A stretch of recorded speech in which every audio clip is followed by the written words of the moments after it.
Pas shumë vitesh nuk do ta kemi më festivalin Otello.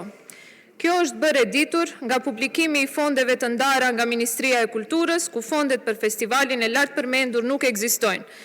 Edhe pse janë bërë të gjitha aplikimet dhe janë ndjekur procedurat e nevojshme, Ministri Lutkov dhe Ministria përkat se nuk kanë ndarë mjete për këtë festival. Ky vendim del që të mos jetë vetëm administrativ, por me prapavi politike dhe etnike. Edhe pse festivali në fjalë ka karakter multietnik dhe sjell në skenë aktorët më të mirë të rajonit, arroganca e ministrit dhe Ministrisë Kulturës kanë bërë që ky festival mos të ketë buxhet për këtë vit.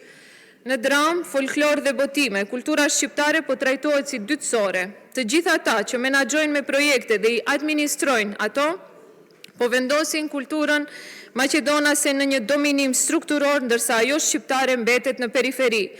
Pabarazia del në pa edhe në muzik, ku projektet shqiptare përfitojnë rreth 2 milion denar, ndërsa projektet maqedonase 19 milion denar, që nuk kupton se shqiptarët marrin vetëm 12% nga ajo që ju takon.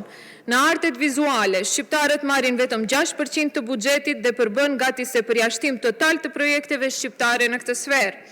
Nëse e marrim në total nga Ministria e Kulturës, për shqiptarët janë ndarë 30 milion denar, ndërsa për maqedonasit janë ndarë 190 milion denar. Kjo nënkupton që shqiptarët kanë marrë 13% të buxhetit, ndërsa maqedonasit 86%.